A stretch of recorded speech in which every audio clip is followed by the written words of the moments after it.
Hey everyone, this is Isaac here, and welcome back to Isaac Reviews 2023. The original Indiana Jones trilogy is one of the most iconic pieces of cinema from not just the 1980s, but probably of any decade. A smash hit for both George Lucas and Steven Spielberg, who themselves were coming off the success of some of their biggest hits. The franchise went on to become a cultural phenomenon, and I can see why. It has tons of exciting action and adventure to go around, coupled with Harrison Ford's charismatic and fun performance as the main character, the revolutionary visuals for the time, and the music by John Williams providing some of the most iconic themes in film history.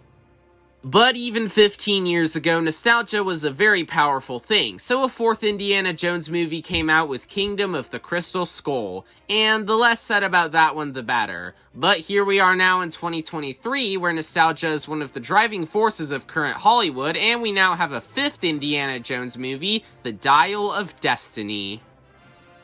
Going into this movie, I was quite intrigued. Not only was Steven Spielberg not directing this installment and instead handing the reins to Logan and Ford vs. Ferrari director James Mangold, but from the promotional material and interviews, it seemed like this would be the last time we'd see Harrison Ford with the hat and whip on screen. Plus, it was originally rumored that this would be the final movie to be scored by the legendary John Williams, but it seemed like he's since backpedaled on that statement. So here we are now with the grand finale to one of cinema's most legendary franchises. I watched it with my grandpa, who's a big fan of the original movies, and it was a movie.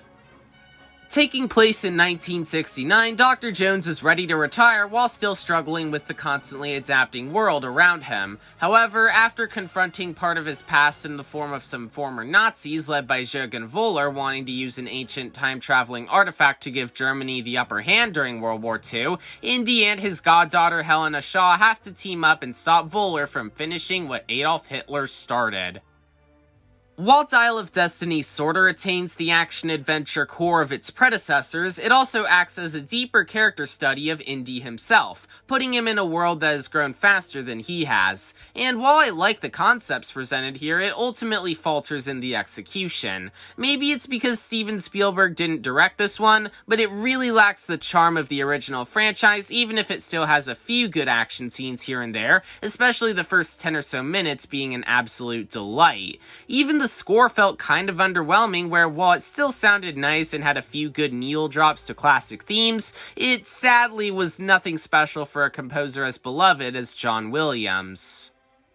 Not only that, but the pacing in this movie was pretty weak. A lot of scenes could feel really tedious and overly dragged out for no real reason, and while the action was okay, it sometimes felt like it could happen too fast with not enough time to get me invested. Plus, the third act was so insane that it could honestly give the aliens in Kingdom of the Crystal Skull a run for its money, and it also felt like it ended a bit too abruptly.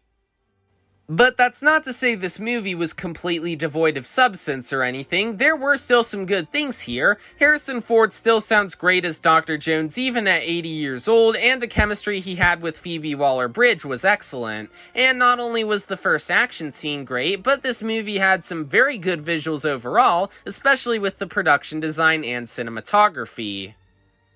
Well, I don't have a whole lot else to say now, partially since I wanted to make this review shorter since I'm still on vacation. So, in conclusion, Indiana Jones and the Dial of Destiny is a disappointing finale to one of the most legendary characters in film, but at least it wasn't as bad as another Lucasfilm franchise's last movie. It had some nice production values and a handful of good action scenes, but it sorely misses the magic of what came before, making for a very underwhelming watch overall.